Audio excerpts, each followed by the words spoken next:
चुलबुल नगर में बंटी और मंटी सबसे अच्छे दोस्त थे। बंटी गोल मटोल और खाने का शौकीन था, खासकर समोसे का दीवाना। दूसरी तरफ मंटी दुबला पतला और होशियार था, जो अक्सर बंटी को मुसीबतों से बचाने की कोशिश करता। लेकिन न जाने क्यों दोनों हमेशा किसी न किसी गड़बड़ में फंस ही जाते थे। एक दिन बाजार में घूमते हुए बंटी की नज़र एक चमचमाते लाल स्कूटर पर पड़ी। स्कूटर इतना शानदार लग रहा था कि बंटी खुद को रोक नहीं पाया और झट से उस पर बैठ गया। मंटी ने घबराकर कहा, बंटी, ये किसी और का स्कूटर है, मत बैठो। लेकिन बंटी ने उसकी बात सुनी ही नहीं। जैसे ही उसने हैंडल पकड़ा, स्कूटर अचानक जोर से स्टार्ट हो गया और तेजी से भागने लगा। बंटी की आंखें हैरानी से बड़ी हो गईं। उसने खुद को संभालने की कोशिश की, लेकिन स्कूटर बेकाबू हो गया।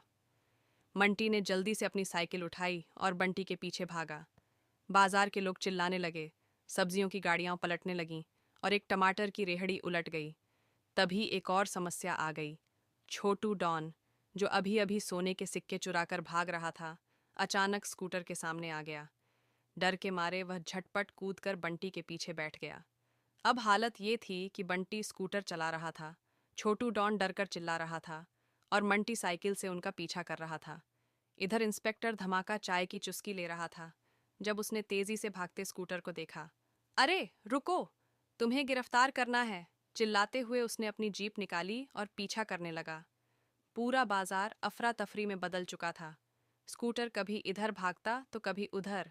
लोग चिल्ला रहे थे, सब्जी वालों की गाड़ियां उलट रही थीं। तभी स्कूटर गोल चक्कर राउंड अबाउट पर पहुंच गया और 5 बार घूम गया। बंटी की आंखें घूमने लगीं और छोटू डॉन घबरा गया। अब सबसे बड़ा खतरा सामने था। स्कूटर एक टूटे हुए पुल की तरफ जा रहा था। बंटी और छोटू डॉन चिल्लाने लगे, लेकिन अब कुछ नहीं हो सकता था। स्कूटर हवा में उछल गया और नीचे बहती नदी के ऊपर से कूद गया। नदी में तैरती बत्तखें भी चौंक गईं। मंटी को अचानक एक तरकीब सूझी। उसने सड़क पर एक गर्मा गर्म बड़ा समोसा फेंक दिया। समोसे की खुशबू सूंघते ही बंटी की आंखें चमक उठीं। वाओ, समोसा! वह तुरंत स्कूटर से कूद गया और समोसे पर झपट पड़ा। जैसे ही बंटी कूदा, स्कूटर संतुलन खो बैठा और सीधा एक घास के ढेर में जा गिरा। छोटू डॉन उड़ता हुआ इंस्पेक्टर धमाका की जीप में जा गिरा। इंस्पेक्टर ने उसे गर्दन से पकड़ लिया और मुस्कुराकर बोला, वाह भाई वाह, तुम लोगों ने चोर पकड़ने में मेरी मदद कर दी।